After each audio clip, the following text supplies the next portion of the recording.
actually have 2 minutes, so everyone's ready to go and in their seats and have their coffee. So it's not like our meetings over there at the Capitol, is it, Senator? Yeah.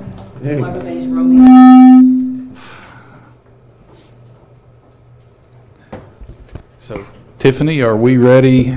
And Kim, are we ready on the live stream? Okay. Well, let's go ahead and get started. We will call this meeting to order. This is the first meeting of the Steering Committee for Vision of Excellence in Education and the Arkansas Accountability System. You all have been asked and have so graciously agreed to be a part of this effort, and first of all, let me say thank you. Thank you because you are helping us set the tone and set the direction for our state accountability system that we'll get into more and with some history as we go through the agenda. But if you look there in front of you, we tried to accommodate you with respect to making sure you have the agenda in front of you that you can follow along. These meetings are being live streamed, so anyone who could not be with us today can tune in through a link at the AD webpage. So just know that folks back home may be watching you, Dr. Jeff Coate.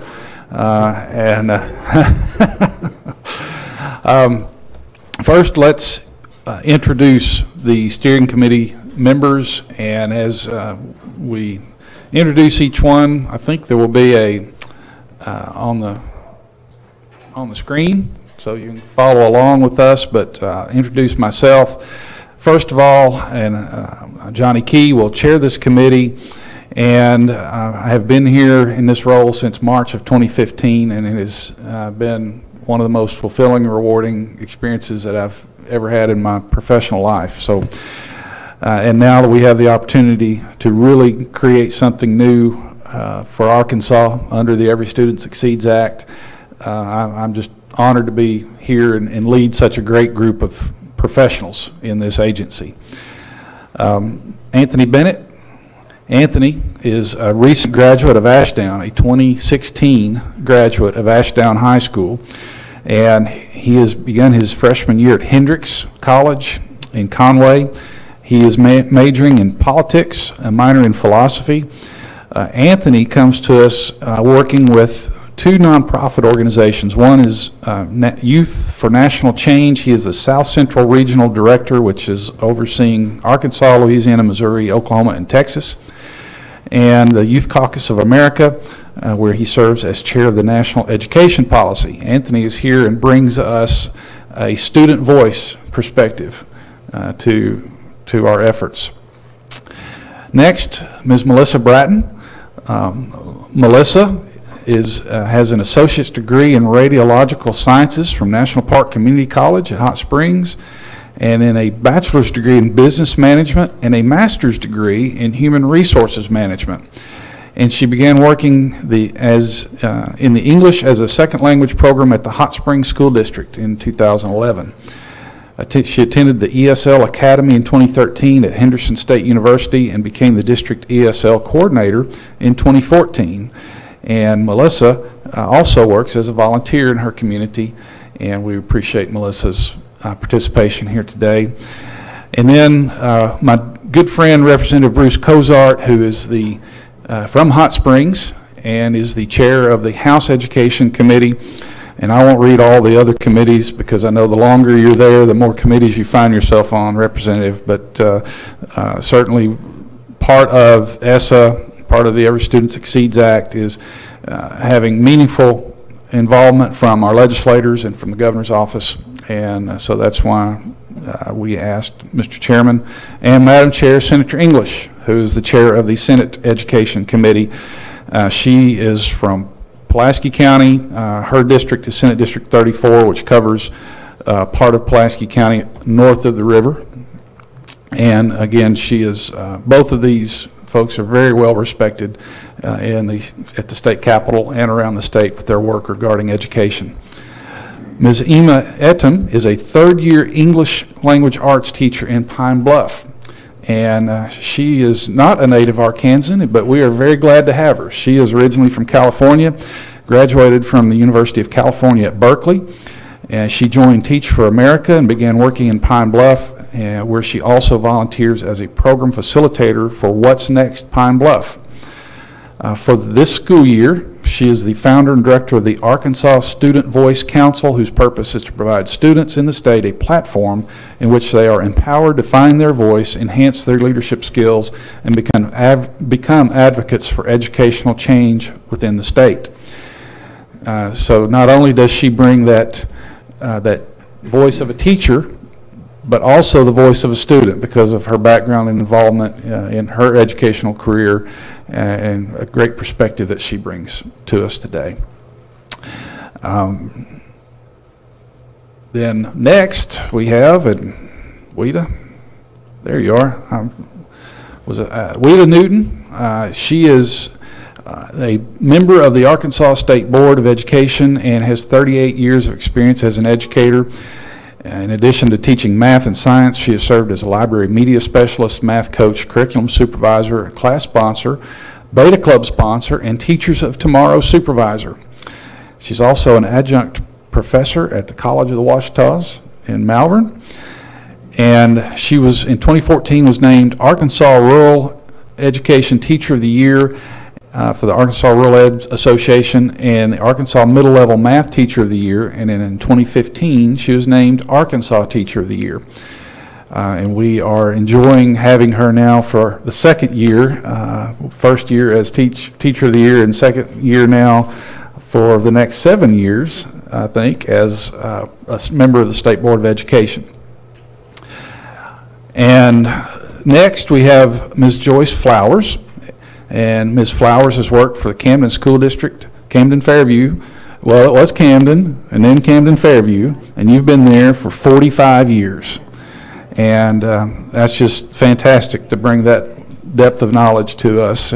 She has taught grades 5 through 12, including Composition 1 and 2, AP Literature and Composition, AP Language and Composition, and Basic English. And for the past 2 years, she has served as literacy specialist for the district. Her greatest joy is watching her children and all of her students reach their goals and foster pride in their communities.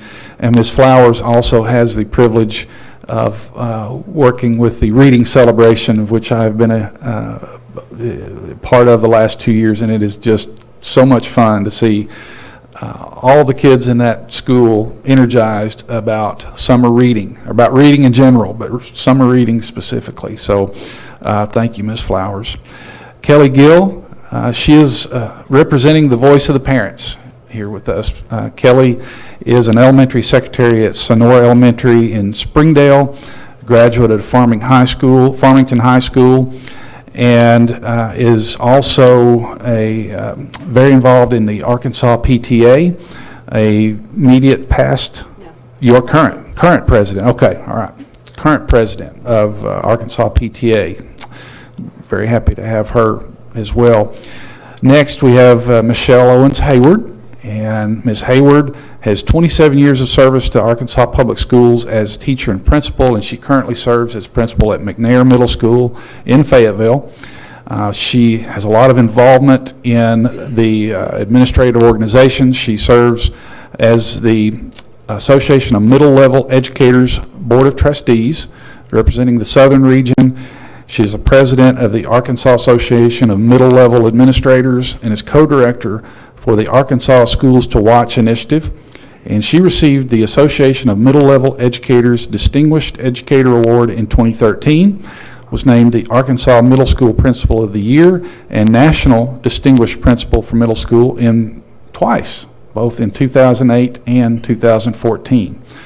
So very happy to have her with us. And then one of my favorite people, just because he was so kind to us, as my family and I moved to Central Arkansas and had a semester in which my daughter was there at Cabot, and Dr. Jeff Coate was one of the first people we met. And now he has changed roles. He is a superintendent at Van Buren School District and has been there since April of 2015. And previously, as I mentioned, he had served 7 years at the Cabot School District. He has also been a teacher in the Little Rock School District, assistant principal in the Benton School District, and principal in the Sheridan School District. He completed his doctoral work in the Department of Educational Administration and Supervision at UALR in May of 2011. He's an active member of the Arkansas Association of Educational Administrators, Arkansas Association for Supervision and Curriculum Development, and American Association of School Administrators. And then our final member to introduce is Ms. Gloria Phillips. Ms. Phillips is the pre-K through grade 2 principal at Rivercrest Elementary. And Ms. Phillips is beginning her 33rd year as an educator in the Rivercrest School District. And she was previously a teacher for 16 years and is beginning her 17th year as an administrator. So I hope you see with the this wonderful panel that we have a full range of pre-K through high school, through central office administration, through the parent, through the students, through the legislative voice. This is a group that we will lean on and count on to give us good guidance and direction over the next several months as we go through our process of developing the Arkansas Accountability System required under Every Student Succeeds Act. So what will this group be doing? Over the next few months, we're going to be very busy. We will be meeting here monthly, but our role, as you all know, we have to submit a state plan, and we have to, Tina will get in the timelines in a little more detail, but by next summer, we have to have a state plan that is ready to submit to the U.S. Department of Education. We are shooting for a July submission, and then backing up from that point, we have certain milestones that we must be mindful of. We want to make sure that our plan reflects the priorities and the needs of educators, students, parents, communities, all of our stakeholder groups. And so we have designed this stakeholder engagement process, and at the same time that we are embarking on creating a new vision and implementing a new vision that we hope over the next 5, 10, 20 years that education in Arkansas is going to look substantially different than it has over the last 5, 10, 20 years. You all are going to be a critical part of helping us make that happen. We'll talk in a few minutes about the vision for excellence in education and how that meshes in with this work on the Arkansas Accountability System. And you have been approved, this group has been approved by the state board, so the state board's involvement is critical as the Every Student Succeeds Act calls for the meaningful engagement from the state boards in each of our states. You will be hearing feedback and suggestions from the listening forums, which we'll get into more detail on what those will entail. Feedback that we get from the ADE website, feedback that we get from other groups that will be presenting to us over the next few months. This information you will process, you'll make recommendations, you'll give us thoughts and ideas on how we put that into a cohesive and an accountability system that really aligns our state accountability and our federal accountability. Because right now, as you all know, we have multiple methods of accountability, multiple avenues, and they're not congruent. They just don't have an alignment that makes sense, and that's what we want to achieve through the work that we're doing over the next several months, so that when you are having conversations about A to F or academic distress or priority and focus schools, all those things, that there are not separate conversations with distinct different guidelines and different interventions and all those things that we've dealt with for the last several years.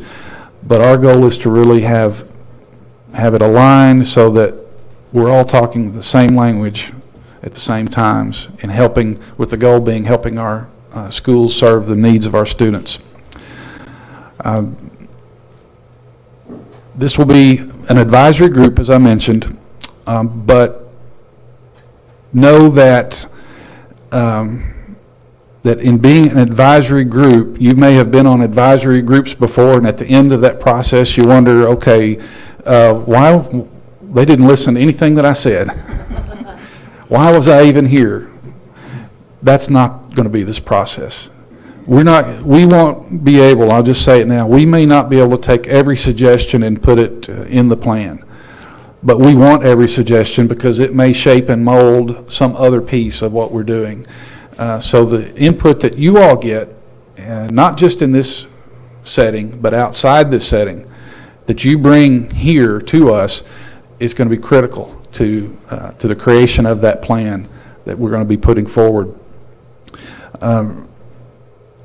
And one thing that I'll just try to dispel right now, that we've had a couple of comments or a couple of folks question over the last several days, where it's been said, well, the department already has a plan written or is already writing the plan. And I can tell you for a fact, and let me get real close to the microphone in case anyone has trouble hearing me, the department does not have a plan written. It is critical to the success. If we have a plan that is written in the commissioner's office or by the ADE leadership, and then we roll it out to y'all and say, okay, here's our plan, it will not succeed. It just won't. So it is our effort to create this plan based on true stakeholder engagement. And that's why you all are here joining us today. So just know that you will hear, probably, very likely, different things said about the plan or what's going to be in the plan. And right now there is nothing that has been decided about what is going in the plan outside of what the federal government has said, what is clearly laid out in the statute of we have to test grades 3 through 8 once in high, 95%. All those things that are set forth in the Every Student Succeeds Act, that's the only thing that's concrete right now. And even some of the questions of implementation aren't concrete because the U.S. Department of Education has not provided guidance. They're still in the rulemaking authority or rulemaking process now. So many of these questions that we don't know the answers to, we'll be getting those answers hopefully as we go along in the work that you all do. This is a commitment, and I want to thank you for agreeing to meet this commitment, because every month we're going to be right here at 9:30. We're going to meet the last Wednesday of each month, and thank you for your districts for allowing you to make this commitment, because you're either being pulled out of a classroom, you're being pulled out of your building, you're being pulled out of, I don't know, Anthony, what classes that you might have to miss, but you have made a commitment to be here, and I can't thank you enough for that. So, are there any questions about process, any questions about your role, our role, the work that we're going to be doing? And then, as I said, Tina is going to come and talk in more depth about ESSA and the history of it. So please don't hesitate. If you have questions, let us know. And if there are questions that need to be answered right then, we'll get to them. Or if they can wait until the end of the presentation, we'll be very flexible as we go about this process. But we want you all to be as informed, because you're going to be bombarded with questions once you get back to your district. And we want you to have as much information as is possible that you can take back and help spread the word. All right, any questions? All right, Ms. Kaufman, have I missed anything so far? I'm good? Okay. The next presenter, and let me introduce someone that has recently joined our team and has just been a wonderful, tremendous addition. Tina Smith. Tina is the Director of Special Projects, and there is no project any more special at this point than the Every Student Succeeds Act and the Arkansas Accountability System. Tina comes to us after a long career in the Ozark public school system, served a variety of roles there. And Tina, you're going to talk to us about calendar, and then I'll come back and talk about vision, and then Tina and Ms. Barnes will then begin a presentation about the history of the Elementary and Secondary Education Act. So, Tina? The first thing I really want to say is something that you've already said, but I don't think that I could stress enough how grateful I am that you all have agreed to serve on this committee.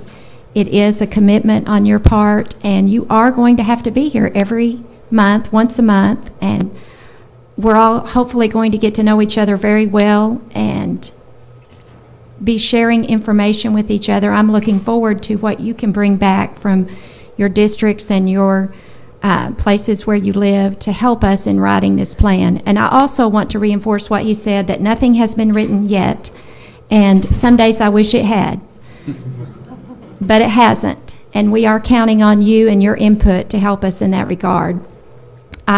These are the meeting dates, just more for everyone else than for you, because I know that that was something you needed to know before you made this commitment to participate with us in this, and I just look forward to our partnership and working together. Do you have any questions about the meeting dates or times before we move on? Okay.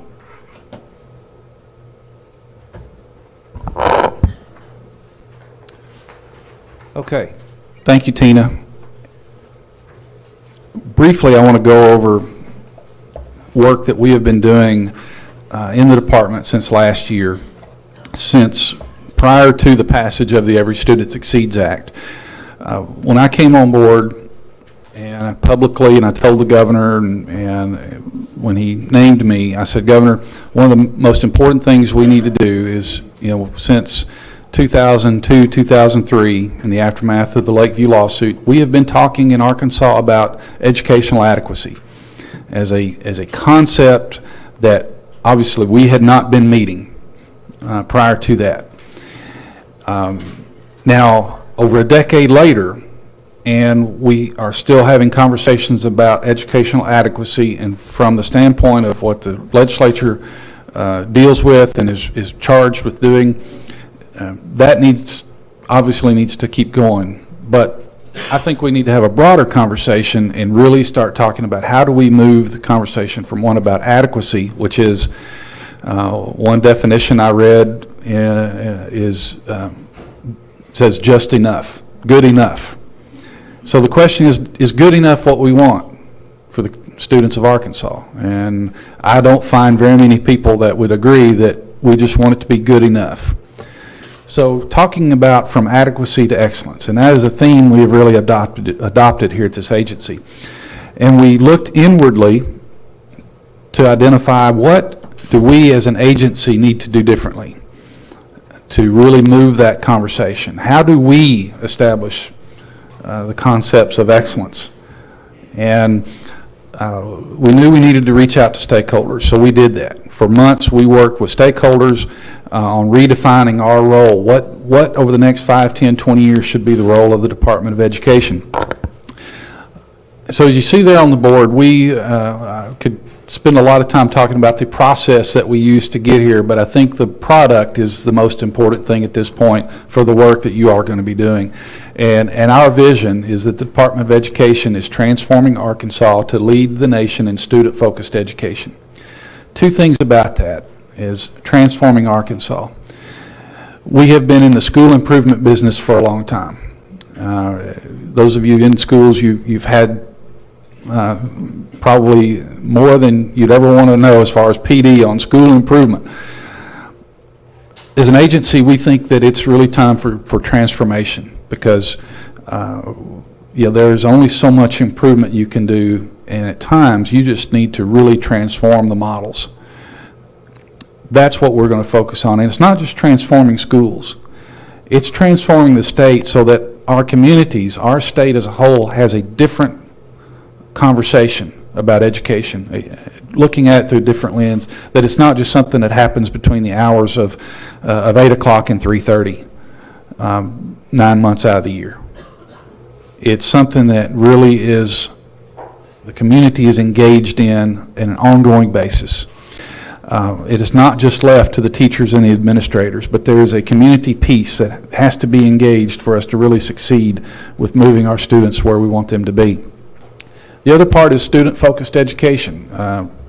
I tell the team here, I said, we need to catch ourselves that we're not spending time solving grown-up problems. We need to be about the business of solving kid problems. And, that's sometimes those lines blur, but I think if we stay focused on those students, creating those student-focused opportunities, then that's going to look a lot different than it did when I was in school. I had a great education in the Gurdon school system. It was phenomenal teachers. Betty Slayton was one of the best science teachers I could ever imagine having. I want every student in Arkansas to have the opportunity for that type of education, for the Betty Slaytons of the world to be in every classroom and to really bring that student focus. We have been working through this process of getting feedback from stakeholders. Now, in your packet, you have raw data on the feedback. That is, we have gone to the various presentations and working with the various stakeholder groups. You have a link there to raw data. This slide reflects some of the process data summarized, and as you see, as we've worked with them to arrive at this vision, this mission that we've created, we have good buy-in, and I think that's because we have asked them, what do you think? How do you think we make this happen? So I won't get into a lot of detail of that, but I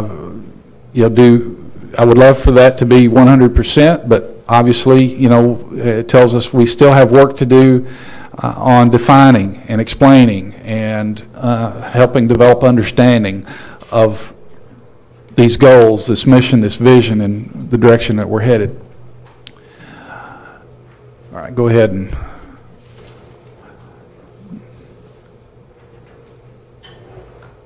so let me talk briefly. Did we, Kim, could you go back to the vision for a second? Because although it's not there, let's stay there for a second, because I want to make sure that you all hear, and it's available on the website. We have a website that is our vision webpage on the department website.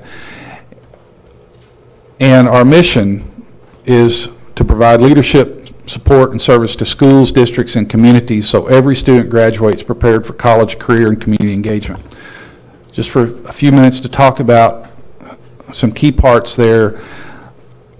Obviously, the Department of Education has provided service and support to educators, to school districts through the years. That's what we do. That's our history. We really identified that supporting communities is critical to achieving the vision.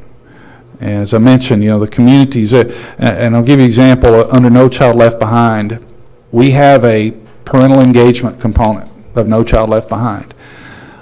One of the things that you'll find that will be our, maybe one of the most difficult areas of work for us is moving from a notion and a concept of compliance, which No Child Left Behind, with some benefits that it did create, it created a very strong compliance focus. And parental engagement is one of those. We, you as educators, administrators, you know what your parental engagement plan looks like, and we could get into deep conversations of, is it a check the box, we have it, so we get credit for having it, versus what do we really mean by parental engagement? Does that mean a sign-in sheet that when we have a forum or we have some type of conference, or does it really mean more than that? We think it means more than that, but in the agency we have not really worked to help develop the capacity at the local level to define and really encourage true family and community engagement. That's something we need to do a better job of. And we've had internal conversations of what does that look like. That's just one aspect of that notion of compliance versus true, meaningful interaction at the local level that will move us toward our vision. If you get a chance to go to that web page, you will see values. We've also established a set of values for the agency. I won't read all of those, but I do want to highlight some key components of that. One is that we strive to be a model of excellence that is dedicated to professional and ethical standards, the whole child, and effective results. Those of you mentioned ASCD. If you've been involved with ASCD, that's a key component, is the whole child. We don't want this process to get to where we're focusing only on a test score, one summative test score that defines the success of a student or defines the success of a school or of a district. We really need to look at a broader picture. Driving action toward excellence through informed risk-taking. When I've talked to superintendents and when I've talked to administrators about that, and some of them really pick up on that informed risk-taking. In the state of Arkansas, we have greater opportunities than we've ever had before to seek different ways of doing things, to implement different ways of doing things through our various options of getting waivers. You can be a conversion charter school, you can be an open enrollment charter school, you can be a school of innovation, and now through Act 1240 you can get waivers even if you don't want to have a designation of any of those other types of schools. The avenues that are available for that informed risk-taking are greater than we've ever had before. Obviously, transparency. One of the values that we have is transparency. That's why this meeting is open. It's a public meeting. It's live streamed. It's recorded. So in case folks don't get to see it live, they can come back. It's going to be archived. All the information, the presentations that we're going to have here are going to be archived. The data that's collected is going to be there available for folks to see. And because we believe that the transparency of this process will really make or break its success. So we developed that vision, that mission, those values, and then a set of goals. And those goals are about students meeting our expectations for them, and hopefully their expectations for themselves. Each student will meet or exceed readiness benchmarks along the pathways to graduate prepared for college, career, and community engagement. For the last several years, you've heard talk about college and career readiness. That misses a piece for our young people that we want to make sure is there, and it's that, are they ready to be engaged in their community as how we define good citizens of this state. We want to help make sure our schools are giving them those opportunities. Each student will meet or exceed his or her expected individual growth annually. All students don't start from the same point. They don't grow at the same rate. We have a system right now where time is the constant and learning is the variable, and we want to create a system where learning is the constant and time is the variable. And I think the work that you all are going to do is going to really help inform us of how we make that happen. Each student will develop and apply personal competencies that foster learning, community engagement, and success in life. We want lifelong learners. We want our teachers and our administrators to be lifelong learners, to reflect and model what our students, what we expect of our students as they progress through the K-12 system and into higher education and into their careers. Those personal competencies, soft skills that you hear our business community talk about, that's incorporated there. So in English, we had a long conversation yesterday about that in another group. But our business community sees that and needs that, but we also see the need for that because it goes beyond just being a good employee. It really means, are you going to be a productive and engaged citizen? Each student will become actively engaged in college, career preparation, military service, and or competitive employment 1 year after graduation. That goal, the premise of that goal is it's not enough for for us to get them across the stage at graduation and say, good luck, hope you do well. We really want to know, are they doing well? And if they're not, you know, where along the way, whether it's their senior year or whether it was their first grade year, was there something there that we could have done differently that would have given them a better result? And not from again, a compliance standpoint, but just from a continuous improvement standpoint. How do we get better each and every year? And are we measuring the right outcomes? And we think that 1 year later success is a measurement that we need to know. And it's going to be one of the hardest things we do. It's just so we know. That's going to be one of the hardest things we do. And then the fifth goal is very internal to the department. But it's that our department will build the capacity of each team member to provide efficient and effective customer service that benefits students, respects taxpayers, and serves stakeholders. This fulfills what the directive of the governor to his agencies, his administration, to be efficient, to provide good service to our stakeholders, to our taxpayers, and in the specific instance of the Department of Education, our stakeholders being the educators, being the students. And if we don't do a good enough job in our agency of building the capacity of our team, then it's going to be very difficult for us to help our communities and our schools and our educators meet goals 1 through 4.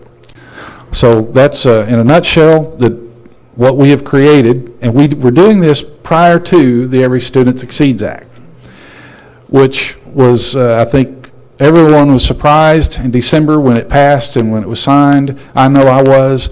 I'm usually a pretty optimistic guy. I wasn't very optimistic last October and November that they were going to make it happen, and they did. And we have heard from Senator Lamar Alexander. We directly, Dr. Gocher heard him talk directly about the opportunity that Every Student Succeeds Act provides for states. And it is, as he put it, the greatest devolution of power from the federal government to the states and to the local districts in decades. So we now have it. What are we going to do with it? We started our process of redefining the role of the department and creating that strategic vision, and we were in the middle of that when ESSA was passed. And as we looked and read what ESSA said, we realized that the work we had already initiated was a perfect fit for what is required of us now to submit with the Arkansas Accountability Plan and all the other components that fall under ESSA. So we're excited about where we are. We have a lot of work to do, and Tina is going to come back and talk a little bit more about the history of ESSA, and I think Ms. Barnes may be joining her to help. And let me introduce Annette Barnes. She is our Assistant Commissioner for Public School Accountability, and has had a lot of opportunities to engage with our federal partners and other partners through conferences and all. So she has some very good insight as well about what we know and what we don't know about the Every Student Succeeds Act. So Tina, Annette, turn it over to y'all. In your package, you had a fairly detailed timeline of all of the reauthorizations. This is a very simple timeline that you're looking at right now. It has been reauthorized multiple times, and each time it got a new name and some new things added to it. I would like to let Ms. Barnes speak on it because she's much more of an expert than I am, and so I'm going to give it to you now. Oh, good morning. Thank you so much. I hope that I don't confuse anyone since you used that term expert. But basically, as you saw in the materials provided, there have been several reauthorizations to the Elementary and Secondary Education Act. Most of you are very familiar with it in some form or another, simply because it has been a driving force behind education. It followed the Civil Rights Act of 1964, and so there are a number of components that have been implemented over time. As you can see, in 1965, it was authorized. The first major reauthorization did not come until 1994, actually. There's a document that has the presidential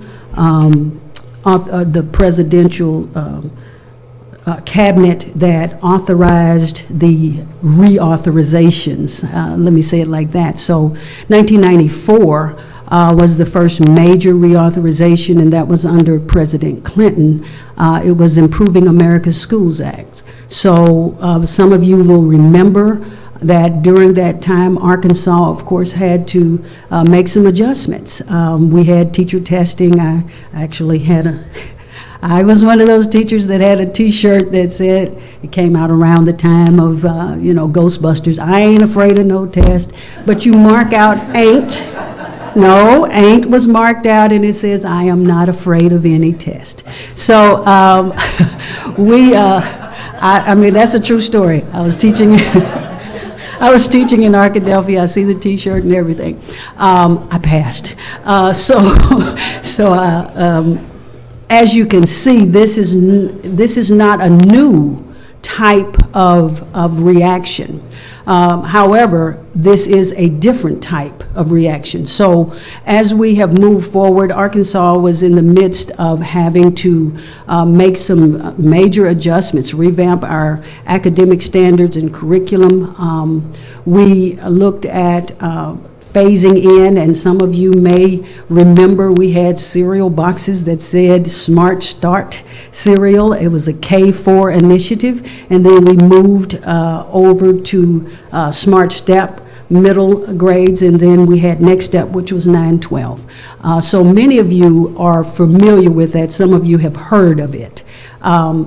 After that particular reauthorization, and there were some pieces in between, ESEA was again reauthorized as No Child Left Behind, and that was in 2002, which you see there. And it was NCLB. It was the time of adequate yearly progress. It was the time of great expectations, and basically, at that point, we were supposed to have 100% of all students at the level of proficient or above by the year 2014. So that gave 12 years to do that. A number of initiatives occurred during that time, and I'm saying all of this to say even the work that is being done right now is in alignment with responding this time, instead of reacting to what's happening on the federal level. This time we plan to be more responsive. Most of the time we have been pushed into being reactive, and I think it's very important to note that. However, under No Child Left Behind, it became very clear that we were, instead of moving forward, we were either stagnating or moving backward, and it was going to be impossible across the nation to have 100% of students proficient by 2014. At that time, the national scene started to shift a little bit, and we had the introduction of the opportunity to apply for certain grants. They had Race to the Top, and then they also offered the opportunity to become a pilot differentiated accountability states.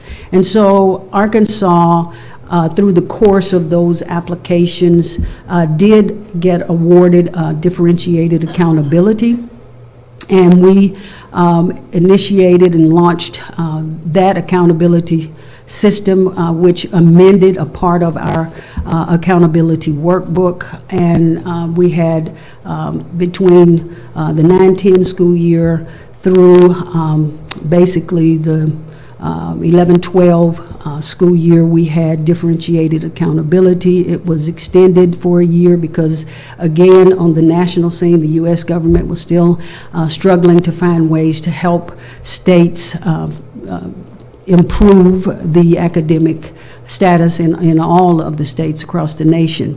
And so In 2011, there were reprieves granted under President Obama came in 2008, and so we had ESEA flexibility, and that was that we would get some opportunities if we chose to apply for those to have waivers from some of the mandates under No Child Left Behind. Arkansas did apply, and we received that flexibility. We applied in the second window, and we, in 2012, launched ESEA flexibility, and many people just call it Flex or ESEA Flex. But again, we are still operating under the Elementary and Secondary Education Act. That occurred. And the flex was, again, understand it was because ESEA flexibility had not been reauthorized as hoped in 2007. And so from that point forward, the federal government continued to seek ways to assist states or to listen to states and say, okay, we understand that's a little heavy-handed, you're not going to make that. And so different reprieves were being introduced along the way. ESEA flexibility ended for everyone August 1st of 2016 because in 2015, December 10, ESSA, Every Student Succeeds Act, which is the current reauthorization of ESEA, excuse me. And so with this, I do want to echo the commissioner's comments along with Ms. Smith's and anyone else who is speaking. We are perfectly poised as a state to launch into this new accountability system and requirement. We are in a very strategic mode of trying to shift the focus from compliance to more of improving schools. We are looking at continuous improvement. We have been doing so, and we are now soliciting as much input as possible because I, again, want, as the Assistant Commissioner for Public School Accountability, let me make sure I pause to say, I, again, want to echo the Commissioner's statement. We do not have a plan written. I don't want anyone calling my office and asking me to see parts of the plan. We have not written the plan. I have been a part of those plans that have had to be written and the reauthorizations and what it takes more than one group of people, and we have come along the way. We could go back to when we were in our Getting Smarter stage and say that aha, we have it. We need you. We need voices. We need people. We need districts. We need students. We need communities. We need business partners because we are striving to move from adequacy to excellence. We are looking at the fact that we recognize all students do not learn the same way. We are looking at the fact that we recognize that what success looks like for Annette may not look the same for Tina. But we need to be striving to allow both of us to be successful. And so that's where we are. We are in 2016. We are under the latest reauthorization of ESEA, and it is called Every Student Succeeds Act. And that is what we are asking you to assist us with, making sure that we have a student-focused accountability system, education system, so that every student can succeed in Arkansas. I think that's pretty much it. I heard myself on the end. I sound like I was making a speech. But I hope you don't count me as the expert, but I do have some experience in these reauthorizations and what Arkansas has done in response to that. We are in the current state of trying to align our accountability system so that it drives what Arkansas needs and not be just a one-size-fits-all. You can stay with me for a minute. No. The next slide, we're going to talk a little bit about the Every Student Succeeds Act and Hold on just a You second. wanna I want to make stop? sure, Okay. yeah, from the historical perspective, do any of the members have any questions about that? All right, I just wanted to make sure that we didn't jump too far if there were any questions. All right, thank you, Tina. You guys had some very detailed reading in your packet about this and some links for some further reading if you wanted to. This slide just shows you some of the basic components of this accountability system that we're going to be preparing for our state. Ms. Barnes has already told you this became law in 2015. Everything under ESEA flexibility ended on August 1st. However, we're still bound to some of those rules by the federal government that we're doing this year, which would be focus and priority schools. I wanted to make that clear that that is a requirement of us, and that's why that didn't end on August 1st. The commissioner has already told you that this provides much more state and local control, and that's part of this process, is finding out what our state and our local stakeholders find important in education.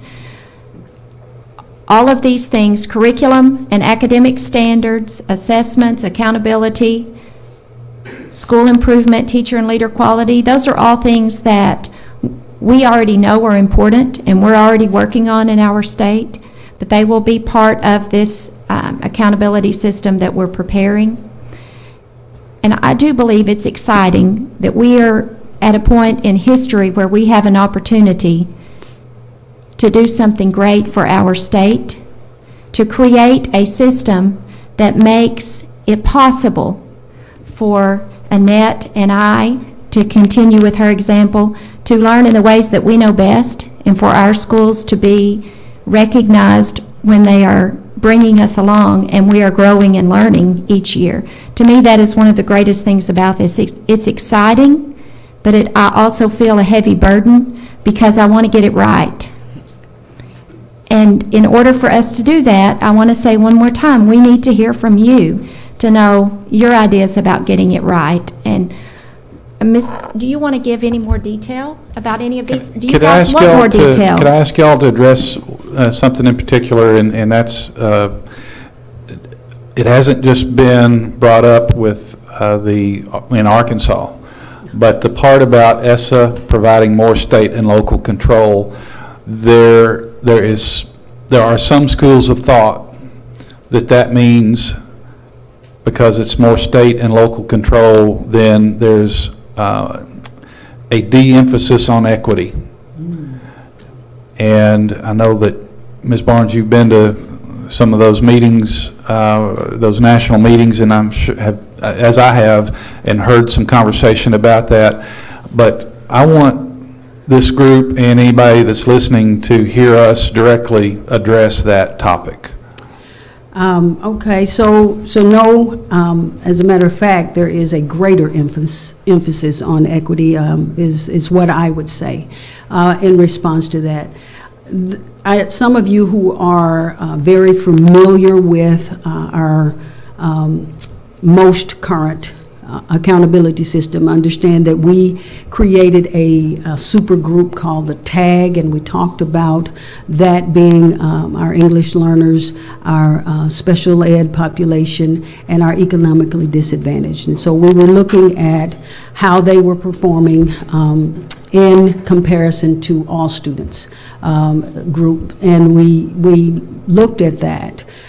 We can no longer split that out because the intent of this law is to ensure that we are not in any shape, form, or fashion unintentionally covering the lack of academic success in any subgroup. As a matter of fact, they have added some additional subgroups, and that is the military child, foster child, and homeless, so that we will make sure that we are casting a broader scope and ensuring that we're meeting the needs of all students, truly meeting the needs of all students. So we have to look at the academic performance of 3 additional, so there are 9 subgroups now instead of the 6.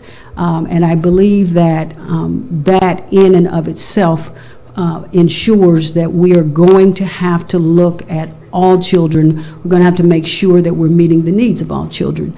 Additionally, we have to look at whether or not, and I don't want to get too far in the weeds, but we have to look at whether or not the size, which is called the N size, the number that we consider to be sufficient or stable in a subgroup to be counted toward accountability.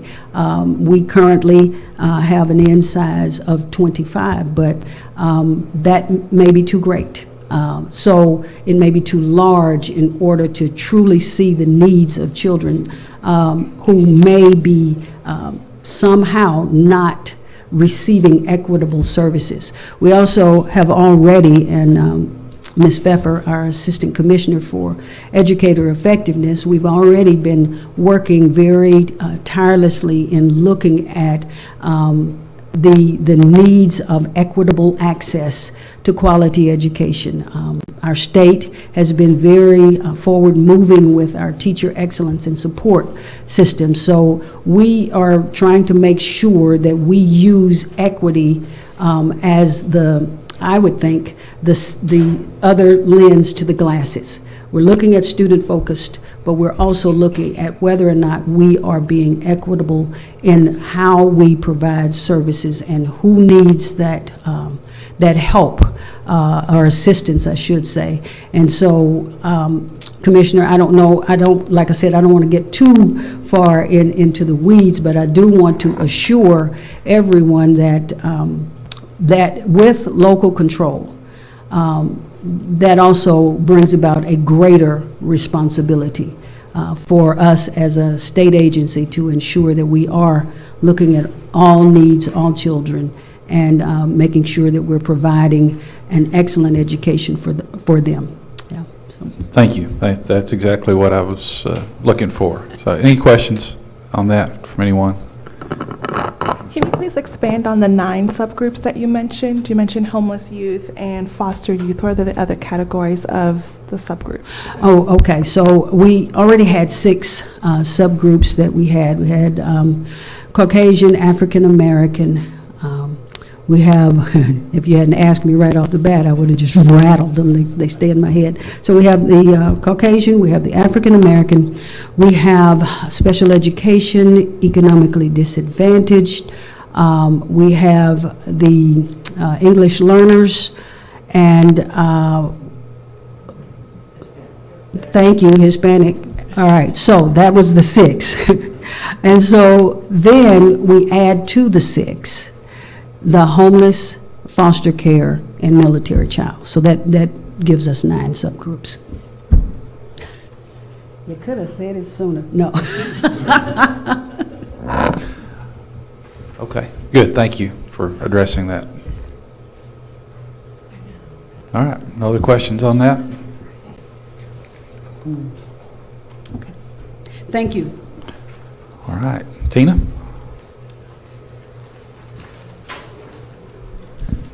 This is a map of all of the places that we are inviting people to attend during the next couple of months on, we're calling them listening forums. We're hoping that you will attend one of them at one of these places in the state. They will be a location for us to share parts of what we're hoping to accomplish and what is required under the Every Student Succeeds Act, and for all stakeholders to attend and provide information to us about what they find important and what they want the accountability system to look like. And the Commissioner mentioned earlier to you about how important it is for us to define and use the term community engagement and parental engagement. These forums are a way for us to hear what is important for the local communities. And we hope that everyone will attend those. In your packet, you actually had a grid of those that has the locations, and for anyone watching online, you can see on the ESSA webpage every location, date, and the hosts of each of those locations. And let me give you a little background, too, of how the concept came about, and again, sticking with the theme of engaging our stakeholders. We knew that, one, it would be impossible to get to everywhere, so we tried to get the best we could a good geographic representation of the state. You know, we know that no matter how hard you try, there would be some folks that say, well, why didn't you come to this town, or why didn't you? One is time, because the agency, we will be going to each one of these. I will be, and leadership team will be going to these. And engaging our co-ops, you know, we have 15 co-ops around the state. We have our STEM centers and our education renewal zones that are located at higher education campuses around the state.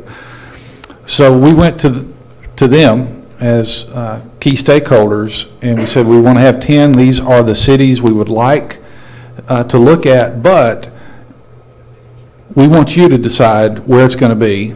And, you know, here's the format, but everything else, we want you, because you know your communities.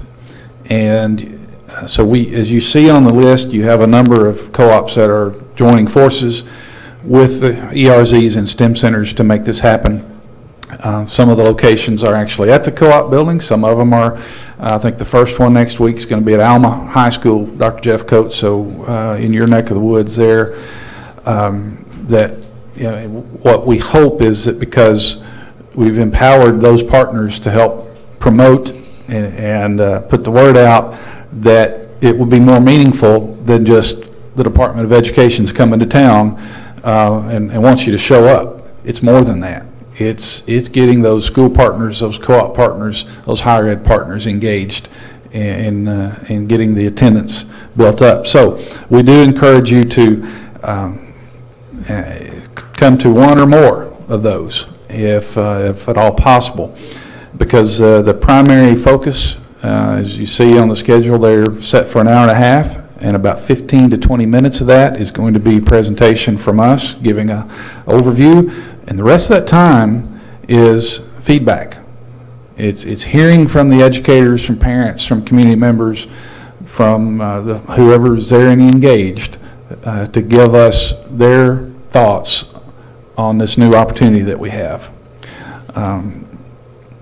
So another important part of that is those aren't the only opportunities that we're going to have. I mean, those are ones we're calling listening forums that we expect, and we would hope that you all, so Representative Cozart, if you know, someone in Hot Springs, you know, you get invited to the village a lot, I would imagine. So some, yeah. But if there was an opportunity there to have a listening forum, you know, in Hot Springs Village or somewhere in your district or in the vicinity, that you might team up with the other representatives, the other senators for that area, and have that, because we want you to feel empowered as a member of this group to go out beyond just what has been said and get that feedback. So, you know, we'll be in Pine Bluff. Senator, if you had something you wanted to host in North Little Rock or in that you know, in Pulaski County, you know, if Poland wanted to do, I mean, those are things that we encourage you to look for those opportunities and accept those invitations, and we will support that the best we can. That doesn't mean that you know, maybe I or Dr. Gocher can be there, but we will try to find someone that can be there.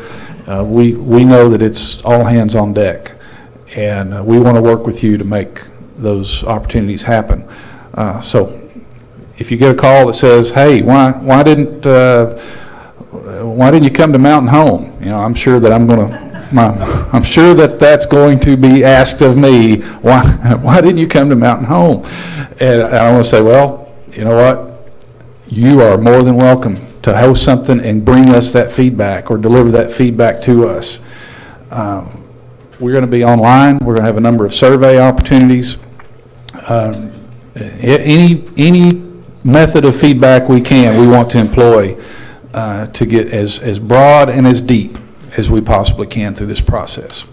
So, yes, ma'am. Ask that if maybe one of them or some of the others of the group do have another forum that they could let the whole group know. So if we were in the area that we might attend also. Absolutely, and Tina is your point person. Okay, so if you if you do have something like that, and get the information to Tina, and then Tina will disseminate it to everyone else, and we'll work with you to try to make sure we support you whatever best way we can. Okay, that's good point. Thank you. Okay. Commissioner Key? Yes, ma'am. If I may, there will be a complete packet put together for these community listening forums from us, our presentation, the sign-in sheets, the feedback forms, everything Ms. Smith is putting together. So we'll post that entire packet, and we'll ask that, we'll make that available to you so that there's some format to that. But we'll also put together some place for people to enter in when they're going to have a form, so we can make that public as well. That's just a simple, quick Google Doc, and we can get that set up. Okay. The next item, you see item 9, we won't get into that, but that's there for your reference and your review. But there, each of those links that you see provides feedback from a specific forum, a specific setting. So Tina, you want to talk about that a little bit? Yes, I can, just a little bit. And as you were told earlier, you got raw data in your packet, and for everyone else, raw data is posted online for you to see as well. You can see every comment that has been written and all the suggestions that have been made to us. I would like to say that since August 24th, when I pulled this data, the numbers have changed significantly. We have had a whole lot more responses. You can see 57 educator responses at And this I didn't point. really intro that very well, Tina, but tell them where that that's is good. coming from. Okay. On the SO webpage, we have some surveys that can be completed by anyone who wants to go there and do that, including you. And right now, we have one of them that's called an educator survey, another one that's called a public survey. We have we have an email address where you can send specific comments to us. This data that I'm showing you now is specifically coming from the educator and the public survey. As of last night at about 5:30, we had 109 responses, so that's different than what you see right here. Since this presentation was already loaded in public, I did not change the slides, but I will tell you that the percentages of what people find important have not changed about what measures growth. And on this slide, you can see that the first one says it's statewide pre- and post-assessments. The second one is locally developed pre- and post-assessments. The third one is year-to-year changes in school percentages of students meeting proficiency. The largest number of responses went to value-added student growth, which uses a student score history to set expected growth for a school year. And the last one is changes in students' performance levels. In other words, in need of support, close, ready, or exceeding. So even though we have a lot more numbers as of last night, the responses are remaining consistent as far as the percentages. And I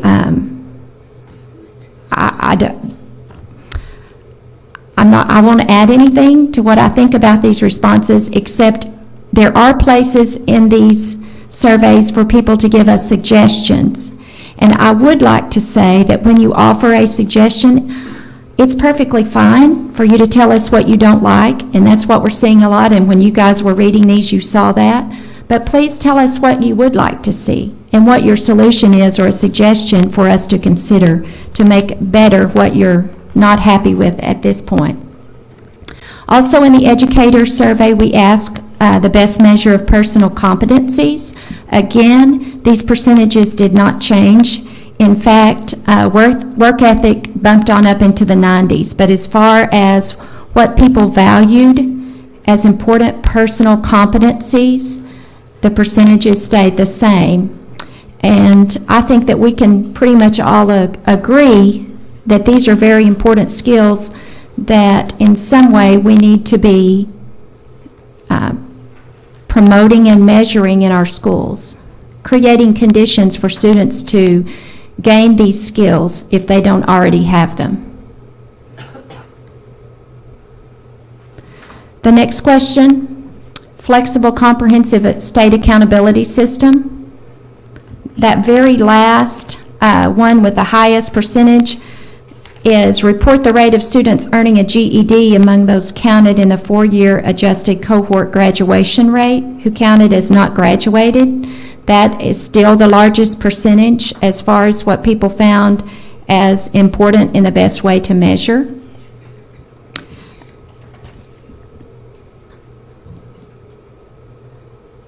This question, how do we best measure what is post-secondary engagement? That's something that the commissioner mentioned earlier when he was talking about the mission and the vision and the goals that we have as an agency.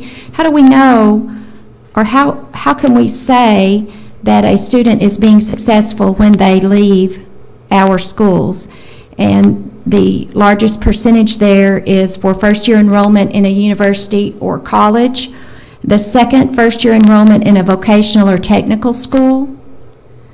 Third, first-year employment as a first-year apprenticeship or internship, first-year military service, or a first-year gap year with community engagement. And again, the percentages of these did not change, even though we have more than double the responses at this point in those surveys. There are several comments that were made on each one of these, and I invite you to go read those. And before I move to the public survey, do you have any questions of me on this educator information?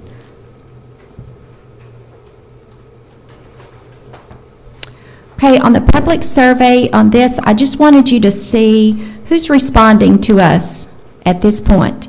And you can see this was only 6 responses. As of last night, we had 30-something. So in a week, it changed, but that's still, in my opinion, a very low number of people responding and providing us with their information.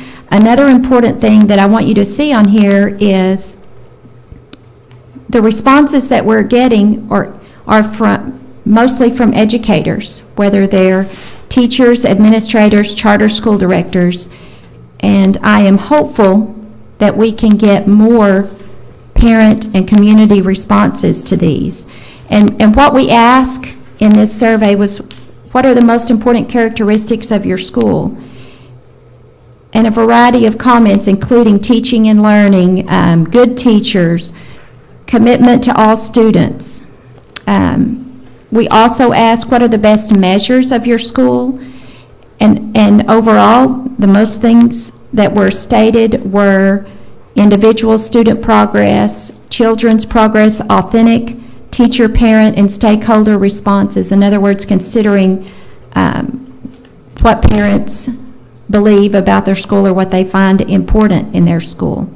I also want you to know these 2 surveys, today is the last day for them to be live because we're going to add different ones, not because we're not going to be asking for input.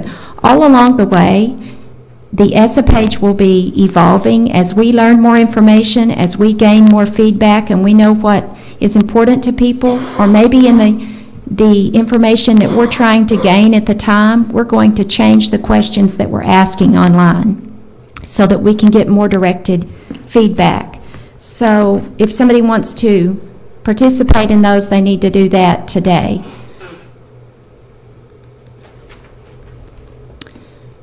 At the AA... So we would ask you to use your networks to get the word out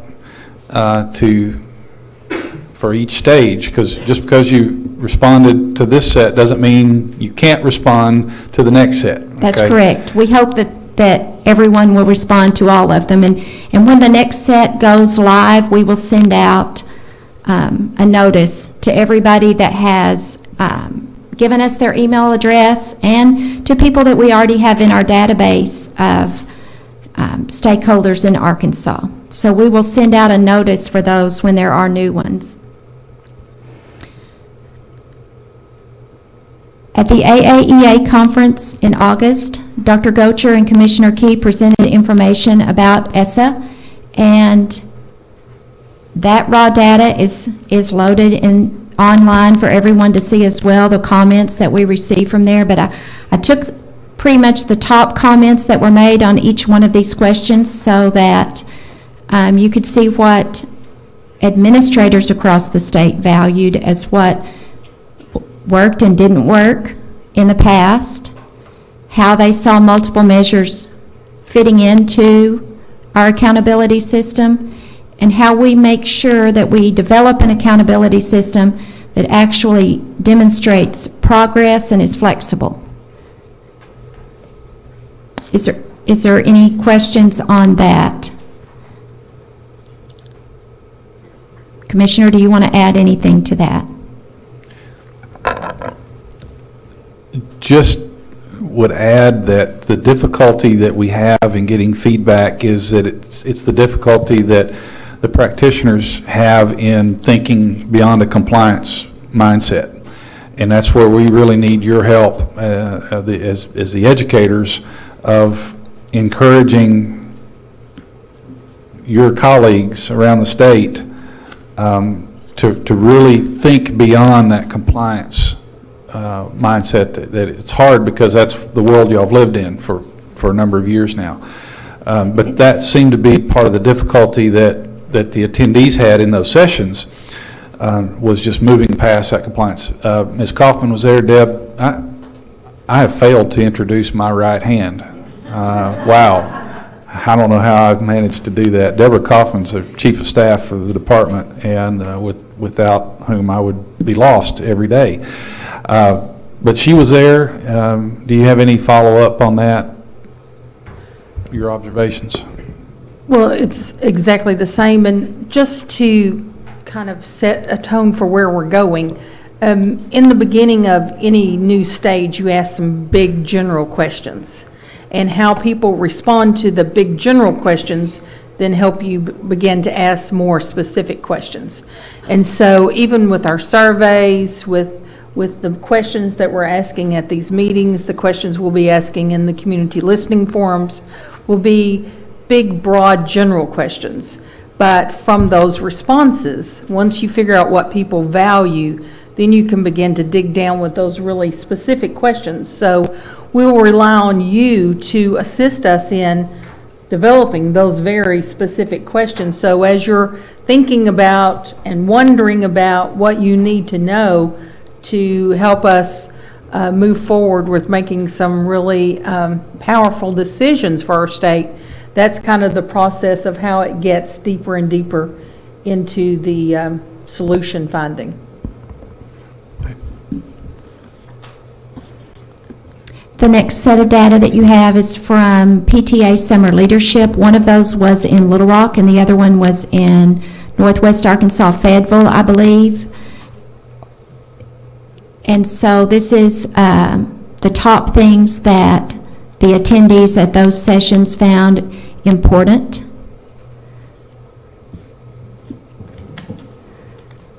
I don't know about you, but I see some consistencies, whether it's administrators or whether it's parents in quality teachers, parent involvement, looking at student growth. There are some consistencies in each of these. Another set of data that you received was from the Archford Education Co-op. They were asked 2 questions and about, 1, what do you think should be considered, and 2, how would you weight your measurements? And so that raw data is loaded as well on what all of those attendees believed, but overwhelmingly the majority of responses said that a higher weight be given to achievement and growth, although there were some great suggestions on what should be considered in an aligned accountability system. The last set of data that I have for you today is from the El Dorado School District, and they had the same question as at the Archford Co-op. And this, I believe, was to a group of administrators there, and these were their responses: growth over time. I went through every response from every set of data that we have, and I can tell you that growth is, you will see that if you look at every line of all of that raw data, you're going to see that more often than anything else. Whether it's from parents or administrators or the public, you're going to see growth. And then I should explain a little bit what I mean here using an economic indicator as a multiplier. That was in reference to, depending on the amount of free and reduced economically disadvantaged students that you have in your district, using that as part of your multiplier of achievement. And that was a suggestion that was made there on how to weight things. So every month, I hope to bring you more data, new data, and I will give it to you in advance so that you have time to look at it, think about it, have questions that you want to ask, or more information that you want to know about this data. Do you have any questions for me today?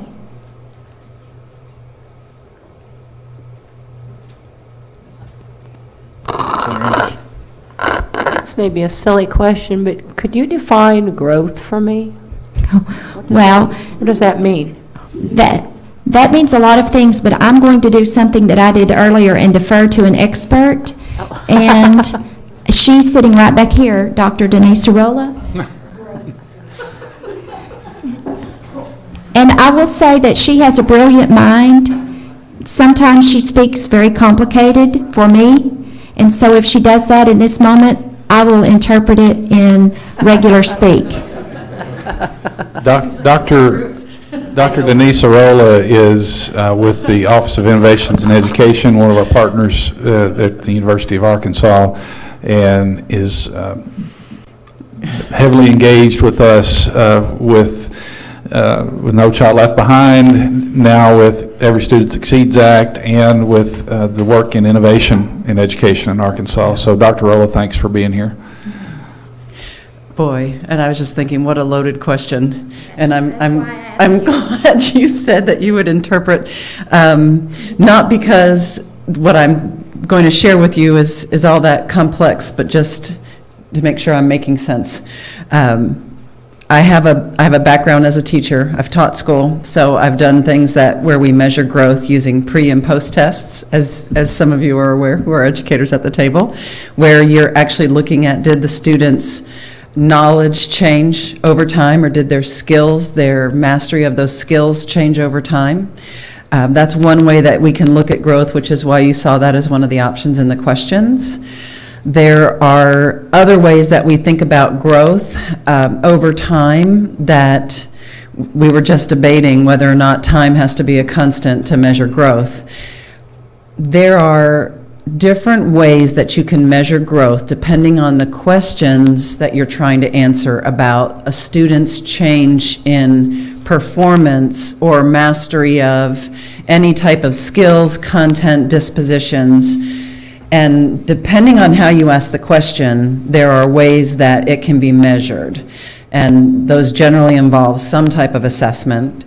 And generally, how you assess, when you assess, those all impact the ways that you measure growth. So at the teacher level, when I was teaching, I might have done growth by looking at, it could even be as simple as something observational. I observed these things. I took what I used to call running records. I had this anecdotal evidence. When I went back and did this again, 6 months later, these are the changes that I saw. Those were considered to be the changes that I expected. That student had grown in those areas. That's one simple explanation. We also used to do something called portfolios that allowed us to look at growth over time in terms of, does the product that a student produces, maybe it's in writing or it's in responding to some type of text, or even in the way that they can explain their mathematical understanding and the practices that they're using, a portfolio can show you the growth. That's at one end of the continuum that I think about from my teacher background.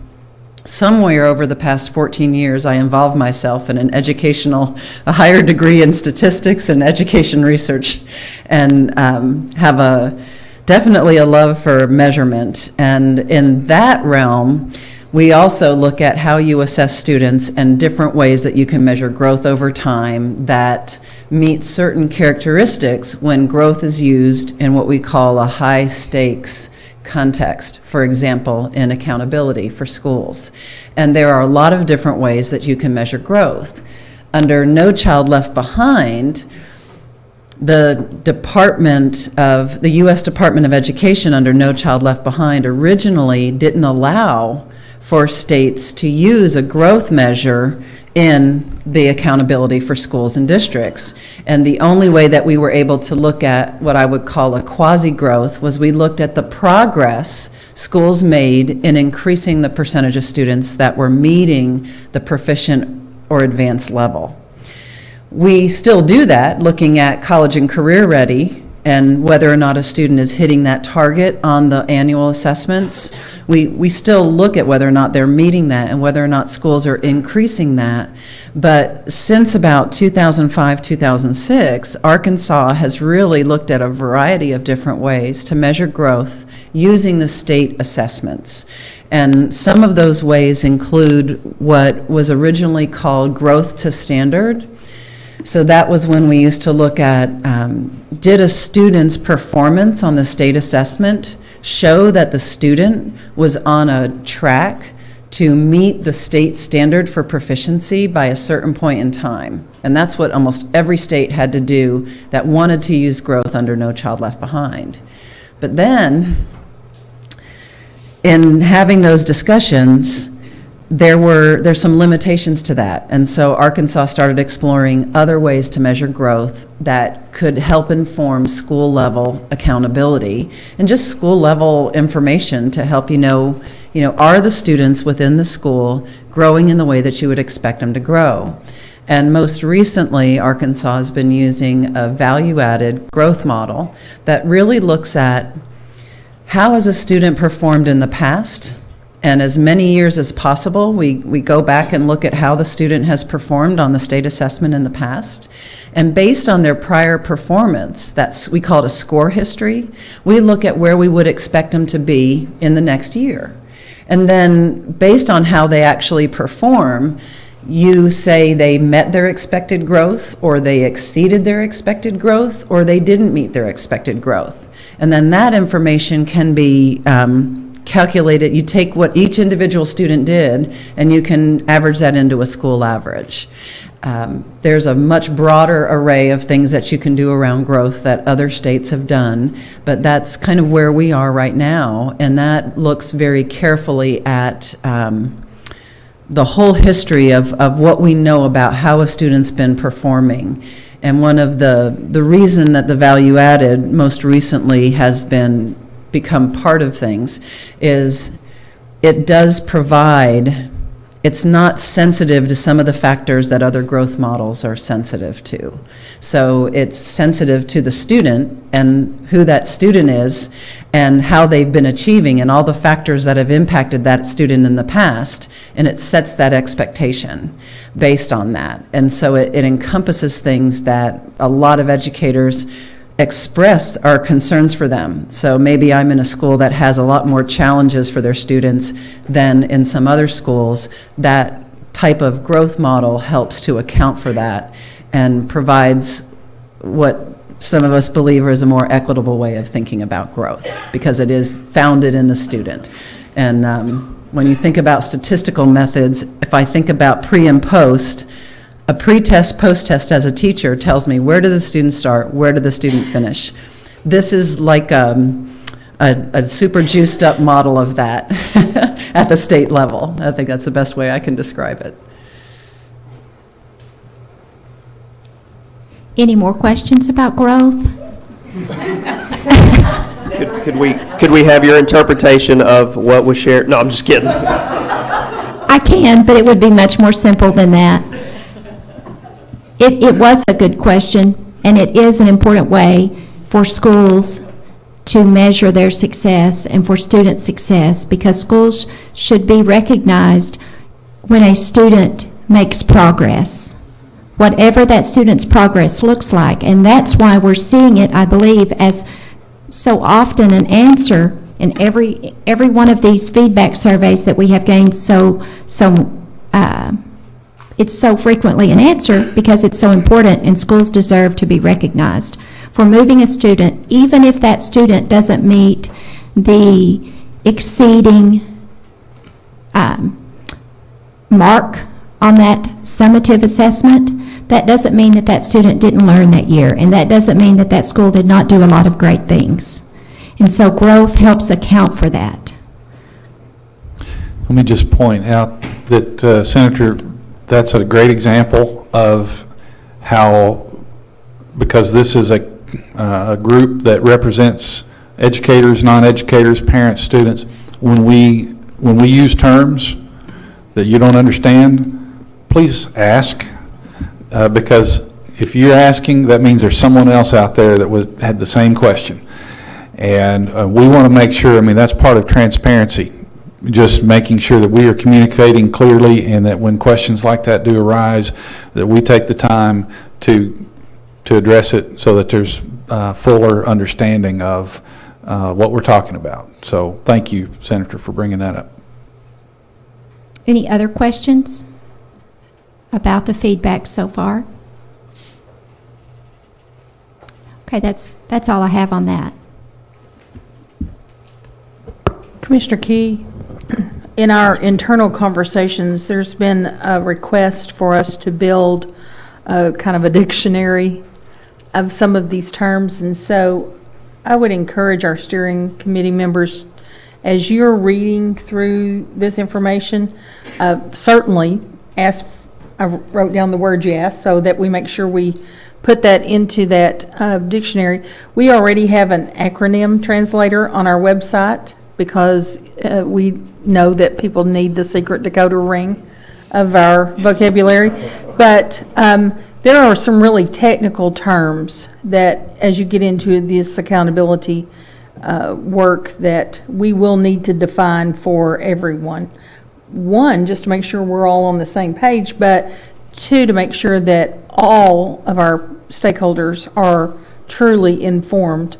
So we will rely on you to go through this and help us to pick out those words, and then to come back and double check our definitions to make sure the definitions are simple and complete enough to really accurately change your understanding.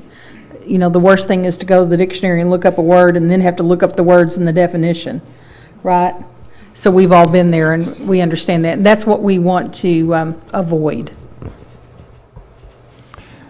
And we will try to provide, for each of these meetings, there will be, a set agenda, a set topic, and information that we provide ahead of time to prepare you for those topics.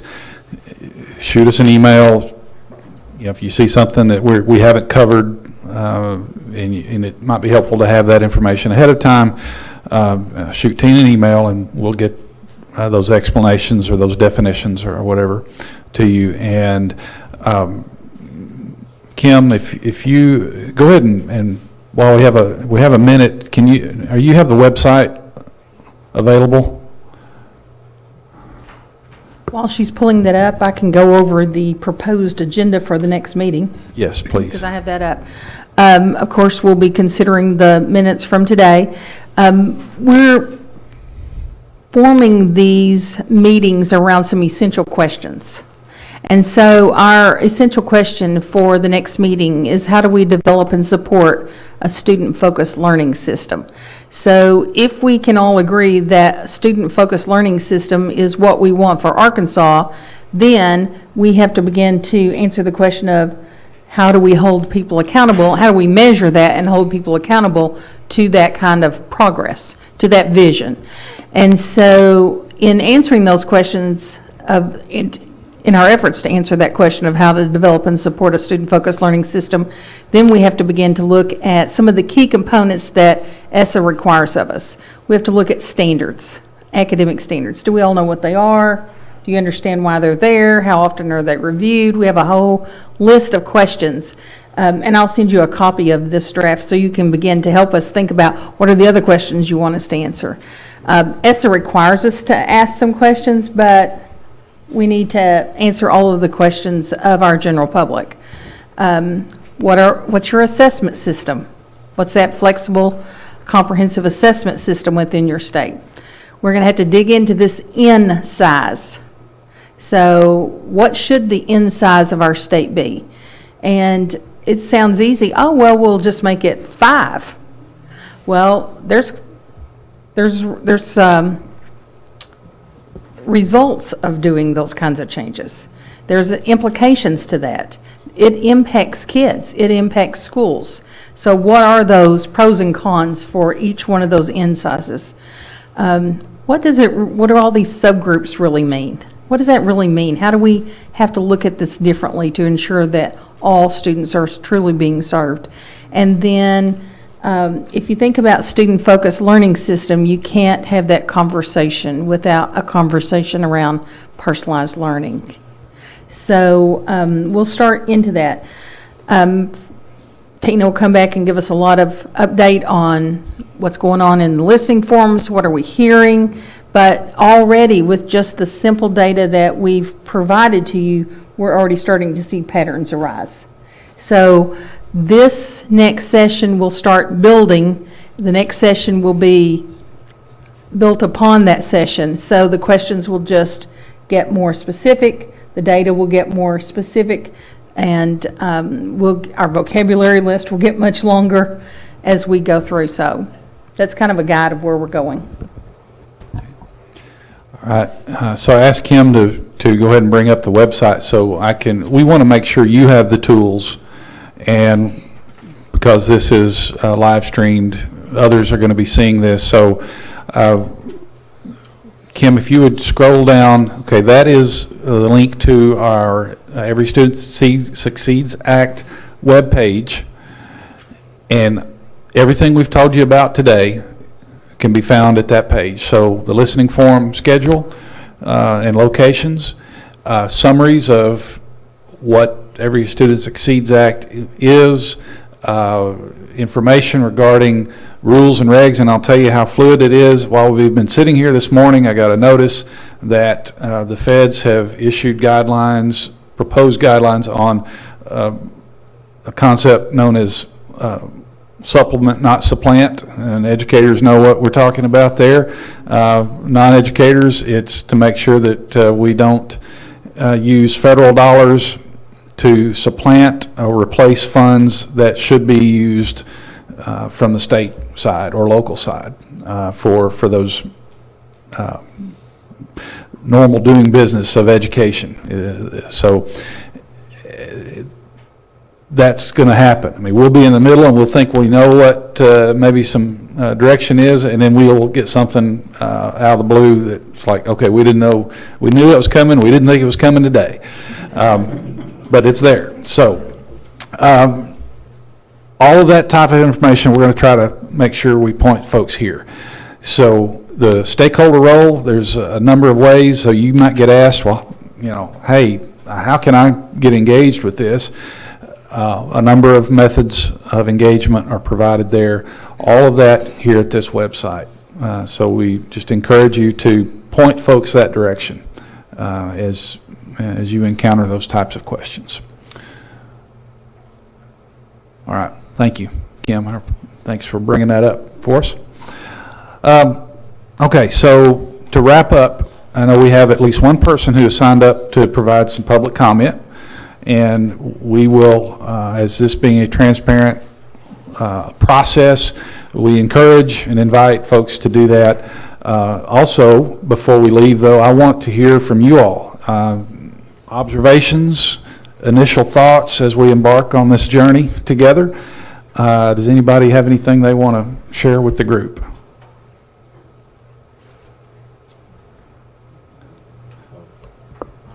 Good Commissioner, I just want to say that I look forward to being part of the process.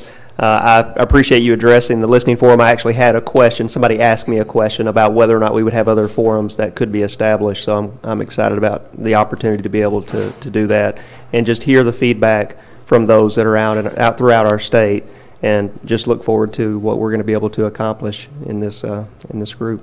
All right. Thank you, Dr. Jeffcoat. Well, Commissioner, I am not an educator, and I'm a long way from that. So you people are the smart ones in this group, and I'll just be kind of a follow along, but I'll be listening. But I have learned so much today already that I didn't know, and I'm anxious to learn more and be able to help in any way I can. I come to this as a school board member eventually, or years ago I was, and as a legislator now, so I'm going to try to put that perspective into this group and give you my thoughts on that. Of course, as a parent and a grandparent now, I'll give you that side too. So I'm glad to see that we have the PTA and another part of the parent type situation here too. So it's going to be good. All right, thank you. All right. Anyone else? Okay, Ms. Brenda, I think we've got you signed up. Brenda Robinson with the Arkansas Education Association. You come on and give us your remarks. Good morning to Commissioner Key and to the steering committee. I just want to say, Commissioner Key, I really applaud you for the diverse representation that you have on this steering committee. Not only am I the president of the Arkansas Education Association, but I am a 6th grade teacher. So I do know about the best practices for teaching and learning and what's good for our children. And we know that ESSA ensures that no matter the student zip code, that we have to provide a high quality education and have high quality schools for all of our students. I had the opportunity this summer to hear Senator Lamar Alexander as well as Senator Patty Murray, who were the authors of the ESSA legislation. And they are encouraging states and school districts, because we know that this law ensures that there's more decision making at the state and at the local level. And so what they're asking us to do as educators is to elevate our voices and become part of the decision making process. Not only just educators, but we're talking about paraeducators, we're talking about parents, we're talking about teachers, because we know the ESSA law mandates that. So that's why I applaud Commissioner Key and the Department of Education for having these public forums, that you will be able to hear voices, not just from educators, but all the stakeholders, because we all are in this together. In order for our students to be successful, it takes a village. It takes all of us thinking about what's good for our students and what's best for our students, and how do we come together as a learning community to provide that assistance. So I'm just happy, because I did a lot of lobbying to our congressmen on Capitol Hill for the last 2 years. Sending them emails, sending them text messages, Twitter them, and then having those face-to-face conversations with them. So I just applaud you for the work. I know it's a heavy lift and a task, but it's going to be enjoyable just to hear what others are saying about education. You know, we always think about, oh, we only hear from, top administrators, but it's good to just hear from educators, paraeducators, from our support staff as well, and then hearing the parents. And then I just love the student voice that will be brought into this mix, because sometimes we forget students know what's best too.